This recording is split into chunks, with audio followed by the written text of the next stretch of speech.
our good friend Sir Jeric Sevilla. Sir Jeric, magandang umaga. Hi Jen, magandang umaga sa iyo at magandang umaga sa lahat ng nakatuon sa iyong programa. Good morning po. How are you today, sir? I'm good. I'm That's good. good. Maganda naman ang supply natin. Oo, Ah, tubig. oo, medyo maganda yung level nung actually yung buong taon na ito or at least nung nag-start yung taon na ito, maganda yung level ng Mm-mm. dams natin, no? Oh, that's good. Medyo nasa 197 Mm. meters tayo. Ano ba ibig sabihin nito, no? Yes, sir. Ito ay nangangahulugan na mas mataas tayo ng 19, no? 19 meters kumpara nung isang taon, no? Same time last year. So, Mhm. mas maraming tubig ngayon compared with last year. Mhm. At medyo itong mga nakaraang pag-ulan natin over the weekend, Mm. medyo nakadagdag pa dun sa Mhm. level ng ating Angat Dam, no? So, supply-wise, nakikita naman natin na maayos yung supply, pati na Mhm. yung kalidad ng tubig natin, especially tapos na yung summer, no? At Yes.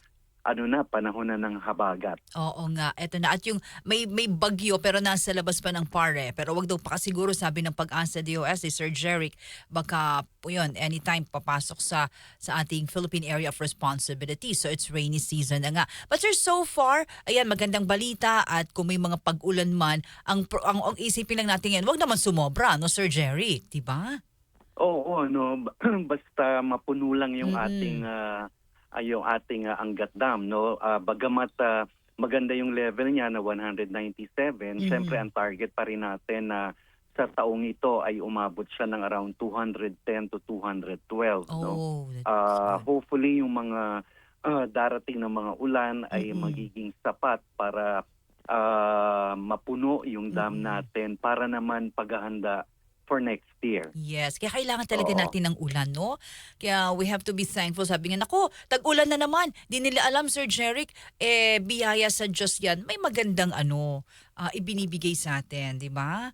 Oo, yun yung upside ng ulan, lalong-lalo na Oo. kung ito ay bumabagsak dun sa ating mga watershed areas, Oo, no? yun. Oo. Magandang Sana balita. doon pumunta yung ulan at Nako, hindi oo. hindi rito sa talaga, no? Yes. Kasi pag nandito sa city, medyo parang ang Mm. natin kaagad ay parang baha, di Baha, ba? correct. Oo, Mm-mm. pero sana yung malaking portion ng mga Mm-mm. pag-ulan ay tumatama dun sa ating mga watershed areas para Mm-mm. yun naman ang maging rason para ma-refill o Mm-mm. ma-recharge natin yung mga dams natin. Naku Lord, pag nagpaulang ka please, sabi namin ni Sir Jeric, dun mismo, 'di ba? Sir Oo. Jeric sa mga yung sa dam, no, para mapuno at mapunan yung tamang tubig natin diyan sa susunod pang taon. But so far Sir Jeric, meron ba tayo ngayon mga announcement of water interruption sa ating mga nakikinig at syempre lagi sumusubaybayan sa atin sa Sentro Serbisyo yung water interruption from your end sa Manila Water para sila makapag-ipon naman ng tamang tubig. Mm. Nag-ano na tayo, Jen, no? Mm. Publish na tayo dun sa ating mga social media accounts, no? Facebook at saka dun sa ating X, no? Yung Mm. dating Twitter, Twitter. yeah. Yung schedule natin for this week, no? Mhm. Mula June 10 hanggang June 17. So Uh-huh. maaari silang sumangguni dun sa ating mga post para malaman nila Mm. yung mga schedule na mga maintenance services, no? Katulad nitong mamayang gabi, no? Yan, mamayang Meron gabi tayo saan? meron tayo mula 10:00 ng gabi hanggang Mhm. 4:00 ng madaling araw bukas Mhm. at ang affected nito ay itong mga lugar sa Taytay, no? Mm. Particularly yung portion ng Barangay Isidro sa Taytay. Uh-huh. Meron din tayong gagawin na maintenance sa Manila. Ang affected naman ito ay yung Barangay 874 at 875 sa Santa Ana, Mm. pati na rin sa Makati. Ang affected naman dyan ay yung mga barangay ng Kasilawan, Tejeros at saka Olympia. So mula 10:00 yan mamayang gabi hanggang 4 bukas, no. Mm. Sa June 11 naman, bukas naman meron din tayong maintenance naman dito sa San Roque at San Andres sa may Cainta, Mm-mm. Barangay 774 and 777 sa San Andres sa Manila, at Okay. saka Barangay Manggahan sa Pasig. Mhm. At lastly, sa June 16 naman, no, June 16 naman to, June Mm-mm. 16 ng gabi, 10 p.m., dito sa Quezon City, yung barangay sa Philam, Mhm. at saka Santa Cruz sa Antipolo. So, Oo. lahat po ito naka-post naman sa ating social media accounts nga, yung Facebook at Twitter. At kung gusto niyo po ng mas detalye pa, maaari Mm-mm. naman pong tumawag dun sa ating consumer desk hotline, no, yung 1627. Ayan. Ayun naman 1627. Sir, tanong dito ni Myla ng Cavite. Pero ito, sir, kayo ba, halimbawa may mga reklamo din or siguro mga public service, no? Sa Manila Water, doon din ba sa inyong official Facebook page, pwede rin silang mag-comment doon or mag-message? Oo, meron, no. So na ano naman 'yon, bukas for comments, no. So hindi Mm-mm. lang naman dun sa ating Facebook at sa ating X account, no. Mhm.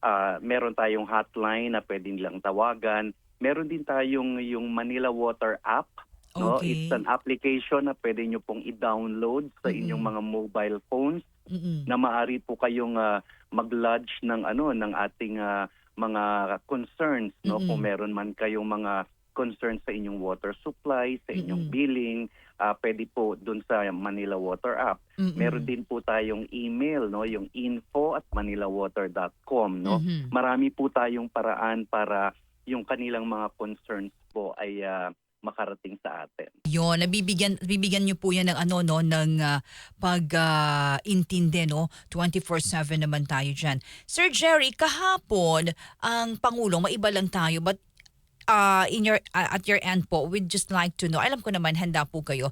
Nagpunta ang Pangulo sa paaralan, no? Sa isang paaralan.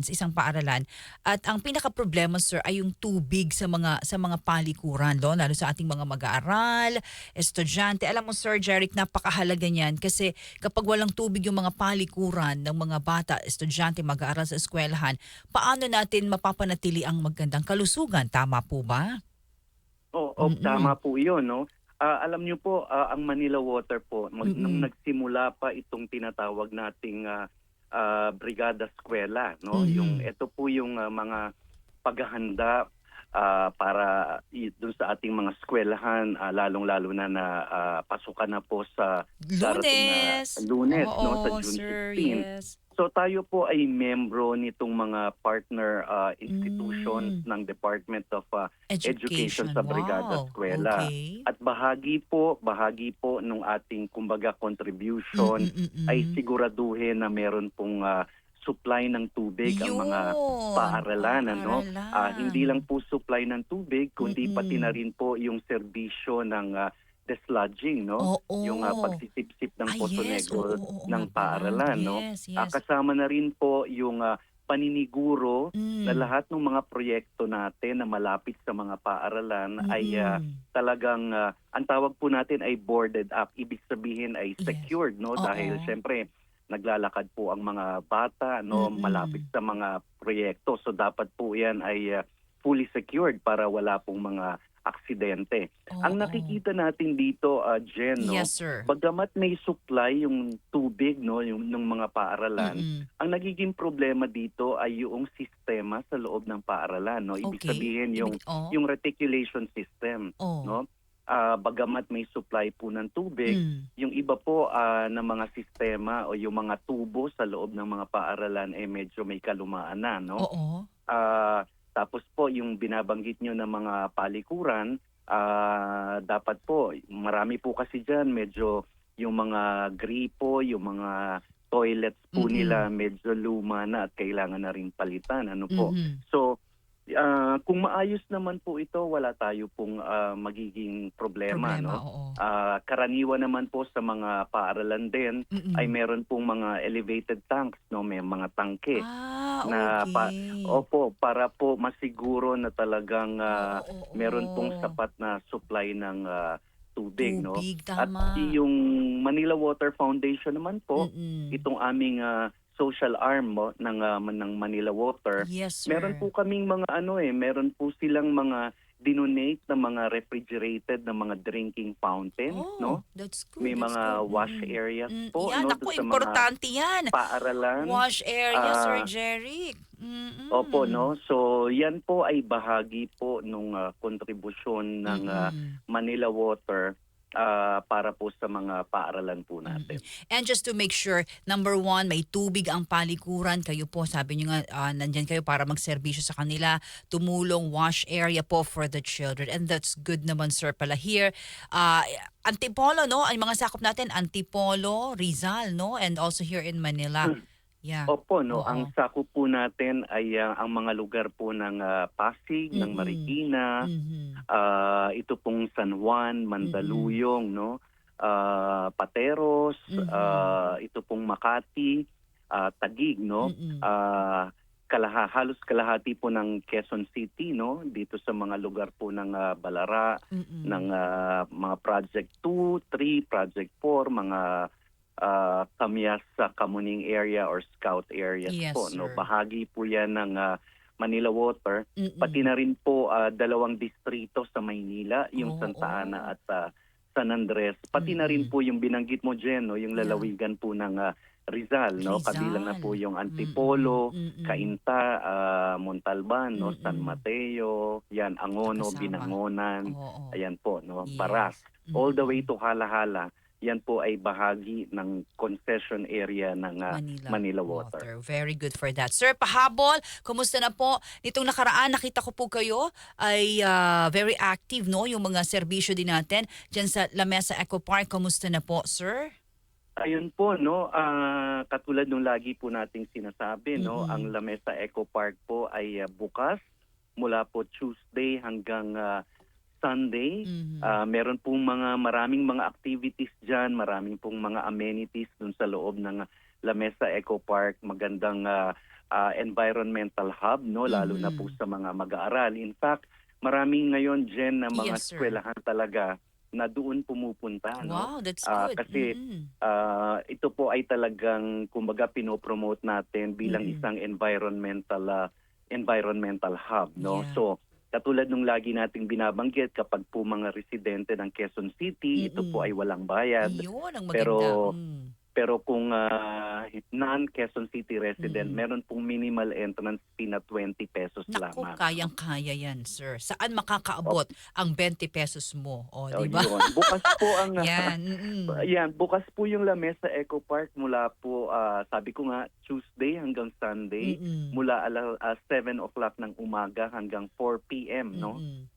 Yan po yung operating hours ng ating Lamesa Eco Park. Yung Monday kaya po sarado, ito po yung ating maintenance day. No? Yes, nako. Kailangan ng mga kabataan mag-aral, estudyante natin yan, i-expose natin sila sa ganitong klaseng kapaligiran. With that, Sir Jeric, any announcement from your end? At muling paalala sa ating pong mga nakikinig at nanonood po sa DZXL News, DZXL 558, lalo po yung mga nasa lugar po, no, sa ilalim po ng inyong pagilingkod, serbisyo ng Manila Water. Go ahead po, Sir Jeric. Well, unang-una po, maraming salamat, Jen, Thank for you, sir. Yes. supporting Manila Water always, no, para sa mga public service announcements po natin. Katulad po nung binabanggit ko, bukas po 24/7 yung ating consumer desk hotline 1627 kung saan pwede nyo pong ilapit sa amin ang lahat ng mga concerns ninyo. Pangalawa po, bukod po dun sa tubig, no, pinaskill na rin po natin sa ating Facebook at ating X, no, na social media platforms yung schedule po ng ating dislodging activity, no, yung pagpapasipsip ng Poso Negro na schedule po ngayong June, no. So may mga barangay po na pupunta po yung ating mga dislodging trucks dyan para po kumbaga linisin yung mga Poso Negro. Yes, so yung po. mga barangay po na sakop ng schedule ng June, makikita po yan dun sa ating Facebook at sa X, no? Or tumawag po dun sa 1627 para malaman po yung talagang eksaktong pagdating ng ating mga truck. Yes po. With that, Sir Jeric, maraming salamat po sa oras at pagkakataon. More power and magandang umaga, Sir Jeric. Magandang umaga. God bless po. Thank you po. Mga kasama, Sir Jeric Sevilla, ang tagapagsalita po ng Manila Water, hinggil po sa serbisyo nila yung water interruption. At yun may mga serbisyo po silang ginagawa, lalo sa mga paaralan, yung wash area, palikuran, di ba?